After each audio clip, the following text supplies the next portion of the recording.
Should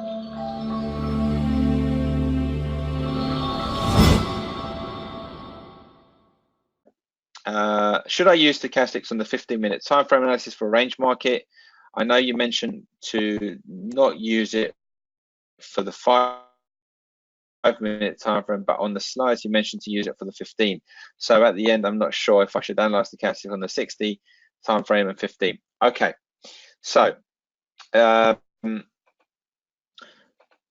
the simple answer to that is to use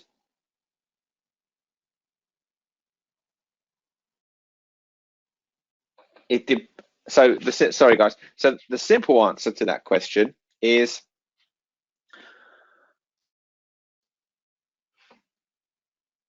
the higher time frames have a more accurate outcome than the lower time frames. The reason I said don't use the stochastics on a 5 minutes is because it's such a low time frame that you'll get so much noise. At this stage, I would stick with 60 minutes and above, Priscilla, because that was your question, Priscilla. I would stick with 60 minutes and above. The reason why I would say that is because I don't think at this stage you should be actively day trading, and anything less than a 60-minute chart is for active day traders. Does that make sense? So for now, build your plan on a 60-minute chart. If you move away and you start to go into very active day trading, that's when you can start to build a more advanced strategy around the lower time frames. But for me, the 60-minute chart is the lowest I would go at the stage that you guys are at. Please let me know if that makes sense. Okay, excellent. So because it's this question is related to the stochastic.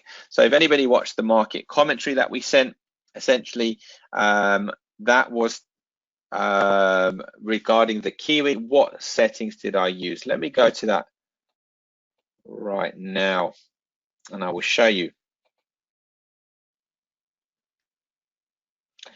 So if you can see the screen, this is what I basically referenced yesterday on the broadcast. Okay. The setting is again the standard 1433. And due to the FOMC announcement, we have had a drop. This is an advanced strategy. You're not going to know how to do this yet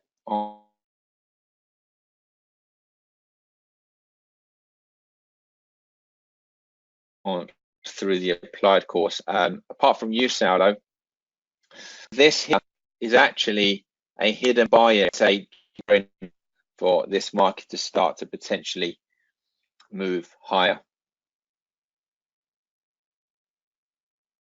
So you can either, for me, there's two areas. There's this area where we are right now. I'm diverging a little bit from what I should be doing, or this area here. For me, these are the two buy areas that I'm interested in. This one would be a normal, reversal, and this one would be what I'd call a fake break reversal, where you basically looks like it's going much lower, and then the market reverses, probably where institutions end up buying and going higher. So for the advanced students, I'm basically looking at these areas to be going long. Okay, Elena, does that answer your question regarding your the settings? It's just the standard ones, 1433.